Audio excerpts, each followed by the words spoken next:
सकें। एफ्रो में तो बुक्स आ एफ्रो में तो बुक्स आ गई। अस्सलामुअलैकुम स्टूडेंट्स, आज का जो हमारा लेक्चर है वो है चैप्टर नंबर 6, जिसका नाम है हाइपर सेंसिटिविटी। हाइपर सेंसिटिविटी के बारे में हम लोगों ने पहले भी बहुत सारी दफा बातें सुनी है, या अगर मैं इसे आम जबान में कहूँ तो हम कहते हैं एलर्जी। हमें एलर्जी बहुत कॉमनली अक्सर हो जाती है किसी चीज से, मेटल से, हमने कोई ज्वेलरी पहनी है उससे, या हमें किसी चीज ने काट लिया है उससे एलर्जी हो जाएगी। समटाइम हम कोई फूड स्टफ जो है वो बॉडी में इनटेक करते हैं, हमें उससे एलर्जी हो जाती है। समटाइम हमें परफ्यूम से एलर्जी हो जाती है। तो किसी भी चीज से एलर्जी हो जाना उसका मतलब है कि आपकी बॉडी उस चीज से हाइपर सेंसिटिव है। ठीक है, हाइपर सेंसिटिविटी और एलर्जी अप्रोक्सीमेटली सेम चीजों को ही कंसिडर किया जा रहा है। Hypersensitivity refers to the undesirable reaction produced by the normal immune system. सबसे पहले इस डेफिनेशन, इस स्टेटमेंट के अंदर कुछ वर्ड्स लिए गए हैं जिसका नाम है immune system. What is immune system? Immune system से मुराद है कोई भी ऐसी पावर, ऐसी ताकत जो आपकी बॉडी को बाहर से आने वाले यानी कि फॉरेन पार्टिकल से आपको प्रोटेक्ट करे। इट्स मीन कोई भी harmful chemical like bacteria, viruses, fungi, protozoas, इसके अलावा कोई भी harmful chemicals like arsenic, like mercury, this type of the chemicals, अगर इनमें से कोई भी आपकी बॉडी में एंटर होता है और एंटर होकर आपकी बॉडी को डैमेज करने की कोशिश करेगा, तो आपका इम्यून सिस्टम, जिसे उर्दू में हम कुव्वत मदाफत कहते हैं, वो आपकी बॉडी को प्रोटेक्ट करेगा। आपकी बॉडी में उन केमिकल्स को, उन माइक्रो ऑर्गेनिज्म को डिस्ट्रॉय, डैमेज और उन्हें किल करेगा, ताकि उनसे प्रोड्यूस होने वाले अनडिजायरेबल रिएक्शंस आपकी बॉडी में जनरेट ना हो सके।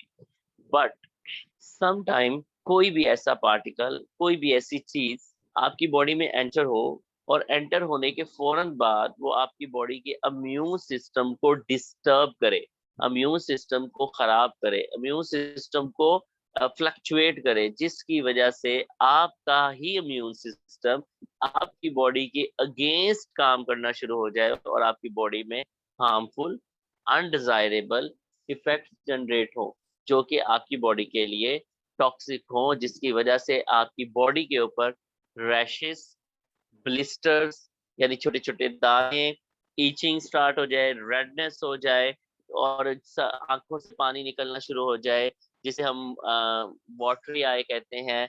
रेनी नोज यानी नाक से बहुत ज्यादा फ्लू का स्टार्ट हो जाए, लिप्स का स्वेल कर जाना, फिंगर्स का स्वेल कर जाना, बॉडी इवन आपके रेस्पिरेटरी ट्रैक का स्वेल कर जाना, सांस लेने में दुश्वारी हो, शॉर्टनेस ऑफ द ब्रीथ हो जाए, ठीक है, जिसे डिस्निया बोलते हैं हम लोग, और अल्टीमेटली आपकी डेथ हो जाए।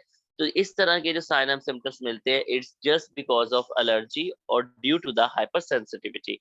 अब इम्यून सिस्टम के अंदर ये कैसे इम्यून सिस्टम आपकी बॉडी के अगेंस्ट काम करता है? डेली बेसिस पे बच्चों हम बेतहाशा चीजें इनटेक करते हैं। लाइक अभी आप सब में से बहुत सारे स्टूडेंट्स ने नाश्ता कर लिया होगा, या बहुत सारे स्टूडेंट्स नाश्ता करेंगे। नाश्ते में जैसे कि आज संडे है, नान चने आप खाएंगे, हलवा पूड़ी आप खाएंगे, या फिर कोई पाए, या हैवी नाश्ता आप करते हैं। अब बच्चे, वो जब आप नाश्ता इनटेक करते हो, अपनी बॉडी के अंदर लेके जाते हो, आपका इम्यून सिस्टम तो एक्टिवेट नहीं होता, जबकि वो खाना कितनी ज्यादा क्वांटिटी में हम इनटेक कर रहे होते हैं। बट एक डस्ट पार्टिकल जो इतना छोटा, जो इंसानी आंख से नजर नहीं आता, किसी भी चीज का काट जाना, शहद की मक्खी का, या किसी आपके ये वेब्स का, उसका डंग जो कि इतना छोटा और इतना कम है कि जो शायद आपको नजर भी नहीं आता, उसके आपकी बॉडी के अंदर एंटर होते ही आपकी बॉडी का इम्यून सिस्टम आपके खिलाफ काम करता है। तो ऐसा उन चीजों में क्या होता है कि जो इतना ज्यादा फूड हम इंटेक कर रहे हैं, इतनी ज्यादा ड्रिंक्स हम ले रहे हैं, इतने ज्यादा वाटर इंटेक कर रहे हैं, उससे हमारा इम्यून सिस्टम डिस्टर्ब होता है। तो आज एक चीज याद रखिएगा, दुनिया में वो तमाम चीजें, वो तमाम केमिकल्स, वो तमाम माइक्रो ऑर्गेनिज्म, वो तमाम हर वो चीज जिसका मोलेकुलर वेट, आम जुबान में हम कहते हैं मॉलिक्यूलर वेट, और मॉलिक्यूलर वेट का मतलब है, जैसे कि केमिस्ट्री आप सब पढ़ कर आए हुए हैं, तो सोडियम का 23 होता है मॉलिक्यूलर वेट, जैसे कि कार्बन का 12, ऑक्सीजन का 16, हाइड्रोजन का 1, उसके अलावा फास्फोरस का 32। ये सब आपके उनके मॉलिक्यूलर वेट है। इस तरह अगर किसी चीज का मॉलिक्यूलर वेट 1000 से ज्यादा हो जाए आपकी बॉडी में एंटर होने के बाद, देन वो आपके इम्यून सिस्टम को डिस्टर्ब कर सकता है। जैसे जब ये डस्ट पार्टिकल्स, ये पोलन ग्रेन्स और उसके अलावा बहुत बेतहाशा केमिकल्स आपकी बॉडी में एंटर होते हैं, एंटर होने के बाद वो आपके ब्लड में एक स्पेशल प्रोटीन होती है which is called hapten hapten protein. वो उस हैप्टेन प्रोटीन के साथ जुड़ते हैं। जैसे ही वो जुड़ते हैं उनका मॉलिक्यूलर वेट या मोलेकुलर वेट 1000 मिलीग्राम से ज्यादा हो जाता है। जैसे ज्यादा होता है वो आपके इम्यून सिस्टम के साथ कनेक्ट करते हैं, उसे डिस्टर्ब करते हैं और आपकी बॉडी में एलर्जी रिएक्शन या हाइपर सेंसिटिविटी रिएक्शन होना स्टार्ट हो जाते हैं। तो ये है टोटल सारी की सारी बात जो मैं आप लोगों को बता रहा हूँ, ठीक है। अगर okay, hypersensitivity refers to the undesirable reactions produced in the normal immune system। hypersensitivity को हम hypersensitivity reaction भी कहते हैं और ये एक ऐसे रिएक्शन है जो बॉडी में अचानक अनडिजायरेबल यानी कि अचानक प्रोड्यूस हो जाते हैं, जिससे बॉडी डैमेज, डिस्ट्रॉय और यहाँ तक कि डेथ भी आपकी हो सकती है। रिएक्शंस जो कि हमेशा हमारे इम्यून सिस्टम प्रोड्यूस करते हैं। इंट्रोडक्शन में लिखा हुआ है कि आप लोगों की the term allergy first time describe की थी आपके वॉर्म साइंटिस्ट था जिस जो कि 1906 के अंदर।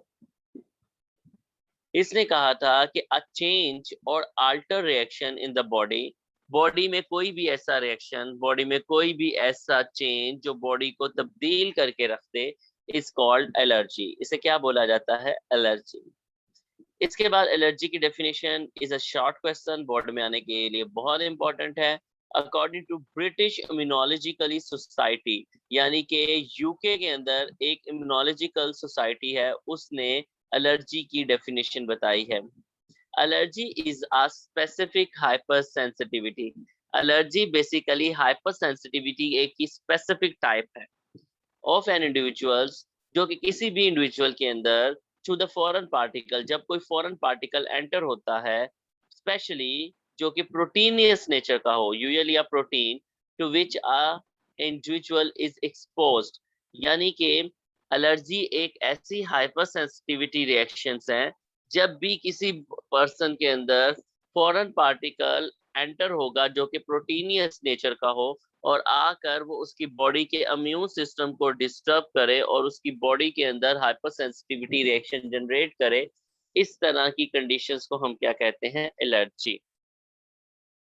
इसके अलावा एक और डेफिनेशन है, allergy is a hyper sensitivity disorder. ये हाइपर सेंसिटिविटी एक डिसऑर्डर, एक बीमारी है ऑफ इम्यून सिस्टम। किसकी? इम्यून सिस्टम की। तो यहाँ से 3 से 4 एमसीक्यूज बना सकते हैं, जैसे कि allergy is a dash disorder, तो आपने सबने बताना है is a hyper sensitivity disorder first. फिर आपसे पूछा जा सकता है allergy is a hyper sensitivity disorder of dash system, तो आप सब बताएंगे इज अ इम्यून सिस्टम, ठीक है। आप ये भी लिख सकते, ये भी एमसीक्यूज बन सकता है, allergy attacks on dash system, तो इम्यून सिस्टम, ठीक है। Allergy is disorder of dash system, तो आपने बताना है इज इम्यून सिस्टम। आप ये भी कह सकते हैं in immune system disturbance is causes are dash. अगर इम्यून सिस्टम खराब हो जाए तो उससे क्या जनरेट हो सकता है, तो आप कह सकते हैं एलर्जी। तो एक ही स्टेटमेंट को हम 5 से 7 स्टाइल में बदल कर आपको पूछ सकते हैं। Allergy reaction occurs to the normal harmless environmental substance known as allergen. Allergy हमेशा ऐसे सब्सटेंस से पैदा होती है जो हमारे इन्वायरमेंटल सब्सटेंस से, जो कि बेसिकली हार्मलेस होते हैं, जैसे कि dust particle, pollen grains, milk, protein, perfumes. बच्चों ये सब चीजें ऐसी हैं जो कि हार्मलेस हैं, इससे हमें कोई नुकसान नहीं होता। हम सब लोग इनका इस्तेमाल करते हैं, हम लोग डस्टी एरिया से गुजरते हैं, हम लोग परफ्यूम्स का इस्तेमाल करते हैं, हम लोग बहुत सारी चीजें, लेकिन वो हर इंसान को एलर्जी नहीं होती। जिसकी बॉडी के अंदर कोई अबनॉर्मेलिटी जनरेट हो और हेप्टेन प्रोटीन उन केमिकल्स के साथ बाइंड करके उनका मोलेकुलर वेट 1000 से ज्यादा कर दे, उन सिर्फ पेशेंट्स के अंदर वो एलर्जी हो सकती है। तो जो भी चीज एलर्जी कॉज करती है, चाहे वो कोई भी चीज हो, उसको हम एलर्जेंस कहते हैं, ये टर्म्स इस्तेमाल की जाती हैं। Allergy is one of the fourth form of the hypersensitivity. Hypersensitivity की 4 टाइप्स होती हैं, उनमें से जो सबसे पहली टाइप है ना वो एलर्जी है, ठीक है। तो allergy is a part of hypersensitivity, और मेजॉरिटी 70% हमारी सोसाइटी में लोगों को जो हाइपर सेंसिटिविटी की टाइप्स अटैक करती है वो एलर्जी ही है। तो लिखा भी हुआ है is a one of the fourth form of the hyper sensitivity which is called a type 1 hyper sensitivity या इमीडिएट हाइपर सेंसिटिविटी। तो एलर्जी को अगर आप हाइपर सेंसिटिविटी में पढ़ेंगे तो आप इसे कहेंगे टाइप 1 हाइपर सेंसिटिविटी, यहाँ कहेंगे इमीडिएट हाइपर सेंसिटिविटी। एंटीबॉडीज और एंटीजेंस क्या होते हैं, चलिए इसका कॉन्सेप्ट भी क्लियर कर लेते हैं। कोई भी ऐसी चीज जो आपकी बॉडी में एंटर हो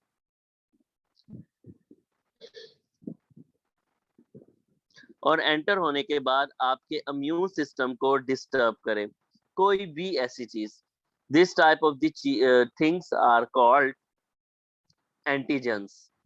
एंटीजेंस कोई भी ऐसी चीज हो सकती है, कोई भी ऐसा पार्टिकल्स हो सकते हैं, कोई भी ऐसे केमिकल्स हो सकते हैं, या may be micro organisms which is activate your immune system. These type of the chemicals are called antigens.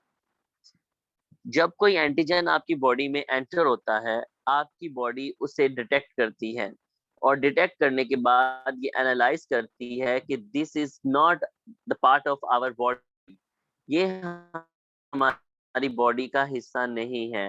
Right now उसके अगेंस्ट आपकी बॉडी एक आर्मी जनरेट करती है, the army name is antibodies. वो एंटीबॉडीज उस एंटीजन के against produce की जाती हैं, जिससे अब वो एंटीबॉडीज आकर एंटीजन को डैमेज, डिस्ट्रॉय और किल कर देती हैं, जिससे आपकी बॉडी प्रोटेक्ट हो जाती है। सेम यही बच्चे अभी अभी है आगे, राना साहब डोंट वरी, आगे है अभी ये तो आप जो आप पूछ रहे। बेतहाशा बच्चों,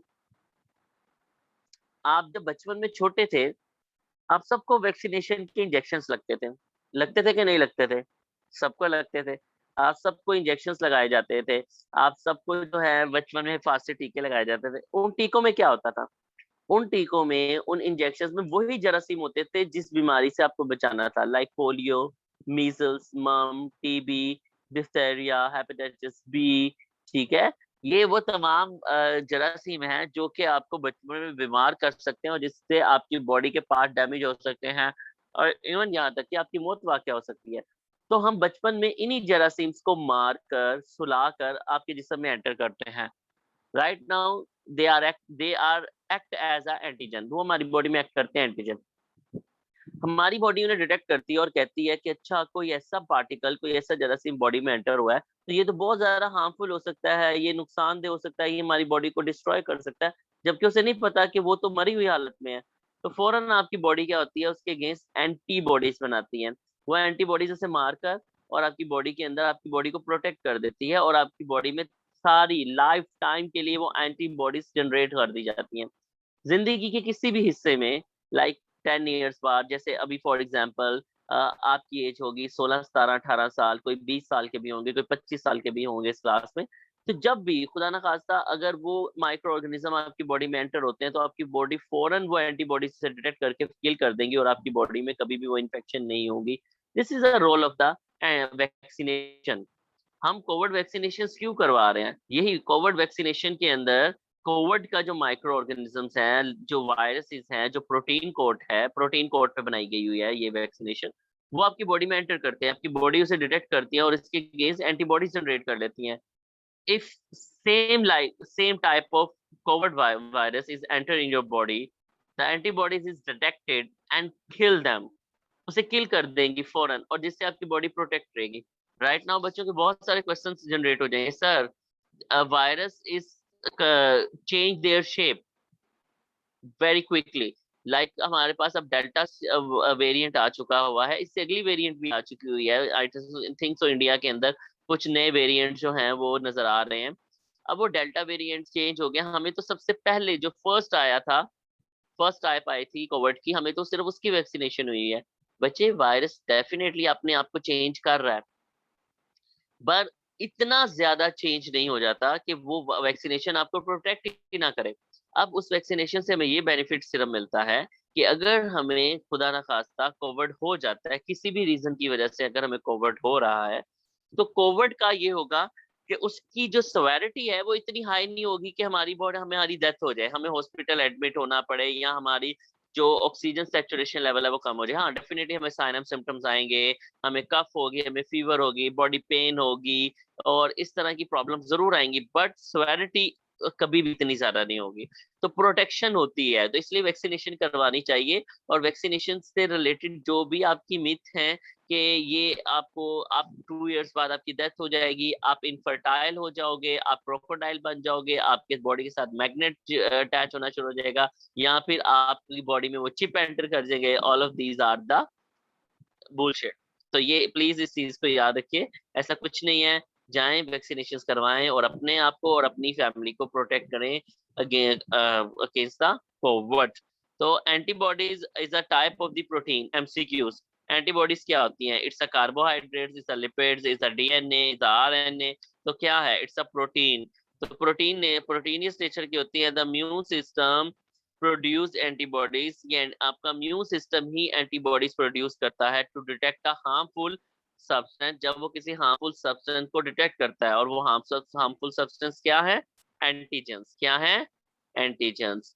अब आपके राणा साहब, आपका क्वेश्चन था what is the sign and symptoms of the allergy या हाइपर सेंसिटिविटी। यहाँ पर नोज, आई, एयरवे यानी रेस्पिरेटरी ट्रैक आपका, ईयर, स्किन, गैस्ट्रोइंटेस्टाइनल ट्रैक। एक चीज याद रखिएगा, एलर्जी के साइन एंड सिम्टम्स जरूर ये सब हैं, लेकिन सब पेशेंट्स में ये सब नहीं आते। मैं बता दूंगा मोस्ट कॉमन कौन से हैं, बट मेजोरिटी हो सकता है कि सब पेशेंट, किसी पेशेंट में ये सब भी आ जाए, लेकिन पेशेंट टू पेशेंट वेरिएशन जरूर होती है। The first one is a knows swelling of the nasal mucosa, जिसे एलर्जी रिनाइटिस कहते हैं। नाक की जो अंदर वाली मेम्ब्रेन होती है ना, एलर्जी की वजह से वो सूज जाती है, जिसकी वजह से वहां से बहुत ज्यादा जो म्यूकस प्रोडक्शन होती है, और आपका जो रेनी नोज जिसे हम बोलते हैं, यानी नाक से बहुत ज्यादा पानी बहता है। और ये मेजॉरिटी पेशेंट में ये साइन ऑफ सिम्टम एलर्जी का जरूर मिलेगा। इसे कहते हैं एलर्जी रिनाइटिस, ये टर्म बोली जाती है। It's a complete name of the allergy. तो एलर्जी को मेडिकल टर्म में एलर्जी रिनाइटिस बोलते हैं। साइनस, तो साइनस का जो साइनस को आप साइनस पता है सबको क्या होता है? बच्चों, साइनस आपका एक नोज के करीब एक बटरफ्लाई शेप का माथे, और नोज के करीब एक बटरफ्लाई शेप की कैविटी होती है, जहां पर आपकी जब आपको फ्लू होता है तो वहां पे म्यूकस अक्यूमुलेट हो जाती है। ठीक है, तो अगर किसी को उस एरिया में एलर्जी हो जाए तो उसे साइनोसाइटिस कहते हैं। एलर्जी साइनोसाइटिस, जिसकी आखिर पे टिस का वर्ड होता है, it's mean inflammation of that area. तो साइनस की इन्फ्लेमेशन को साइनोसाइटिस कहते हैं, नोज की इन्फ्लेमेशन को रेनाइटिस वो कहते हैं। टिस लगा हुआ है आखिर पे, ठीक है। ये कॉमन नहीं है साइनोसाइटिस ज्यादा किस पेशेंट्स में। आइस, ये भी बहुत कॉमन है, ठीक है। Redness and itching of the conjunctiva, conjunctiva कहते हैं the whitish area of the eye. Eye के अंदर दो एरियाज होते हैं ना, ब्लैक एंड व्हाइट। तो ब्लैक तो किसी का वो बिली आंखें वहां भी होती हैं, लेकिन व्हाइट एरिया सब में होता है। तो white area is called a conjunctiva. तो वहां पे रेडनेस हो जाए, वहां पे ईचिंग हो जाए, वहां पे एलर्जी हो जाए, वहां पे तो आंखों से पानी निकलता है, तो इसे कहते हैं वाटरी आई। तो इसकी है एलर्जी कंजक्टिवाइटिस। इस लगा, it's mean inflammation of the conjunctiva. तो ये भी बहुत कॉमन है। नोज और आई की एलर्जी सब में कॉमन होती है। डस्ट एलर्जी का तो सबसे कॉमन ये साइन ऑफ सिम्टम है। एयरवे, अगर एलर्जी बहुत ज्यादा हो जाए और स्पेशली आपके रेस्पिरेटरी ट्रैक पे अटैक करना शुरू कर दे, तो उससे स्नीजिंग, कफिंग, ब्रोंकोकंस्ट्रिक्शन, वीजिंग, डिस्निया। अब वीजिंग होता है कि जब आप बोलते हैं या आप सोते हैं तो आपके गले से सीटी की आवाज आती है। ब्रोंको कंस्ट्रिक्शन का मतलब होता है कि आपके फेफड़े सिकुड़ गए हैं, आपके फेफड़ों की जिससे सांस लेने में दुश्वारी हो रही है। कफिंग खांसी को कहते हैं। स्नीजिंग आपकी छींकों को कहते हैं बहुत ज्यादा जल्दी। डिस्निया कहते हैं शॉर्टनेस ऑफ द ब्रीथ, यानी कि रुक रुक के सांस का आना। जब फेफड़े सिकुड़ गए हैं ब्रोंको कंस्ट्रिक्शन की वजह से, तो ऑटोमेटिकली सांस तो रुक कर ही आएगा। Sometime attacks of the asthma, और जिन पेशेंट्स को अस्थमा होता है उनके अंदर तो समझो कि ये बहुत सीवियर कंडीशन है, उनको फौरन हॉस्पिटल शिफ्ट करना पड़ेगा, वरना डेथ हो जाएगी उनकी, ठीक है।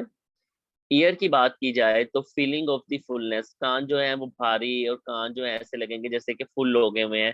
ठीक है, ये भी बहुत कॉमनली प्रॉब्लम लोगों को मिलती है। Possible pain and impaired healing. Skin की बात की जाए तो रैशेस जो हैं, या फिर उसके अलावा आप लोगों के एक्जिमा और हाइव्स। हाइव्स कहते हैं छोटे छोटे ब्लिस्टर बन जाते हैं आपकी जो है इसके ऊपर, स्किन के ऊपर। और एक्जिमा कहते हैं एलर्जी, दाने, इरिटेशन, खांसी, वो खांसी कह रहा हूँ, खारिश। और रैशेस का मतलब यही होता है रेडनेस। तो स्किन, आई, नोज, ये बहुत कॉमन है एलर्जी माइनर स्टेजेस पर। स्वेयर हो जाएंगे तो फिर आपके एयरवे आ जाएंगे। Gastrointestinal tract, abdominal pain, bloating कहते हैं गैस को, और गैस हो जाना पेट में। वॉमिट, उल्टी को कहते हैं। डायरिया, लूज मोशन को कहते हैं, यानी कि पेचिश को। और तो ये पुखाना जिस लग जाते हैं। गैस्ट्रो ये भी हो सकता है अगर आपको इंटेस्टाइनल एलर्जी हो जाए। तो this is the sign and symptom and it's vary from person to person. तो ये डिपेंड करता है कि किस टाइप की एलर्जी है, डस्ट एलर्जी है, पोलन एलर्जी है, या इसके अलावा कोई और एलर्जी है आपको। चले जी, हमारा जो नेक्स्ट है, ओके, रिकॉर्डिंग एंड करें बच्चे।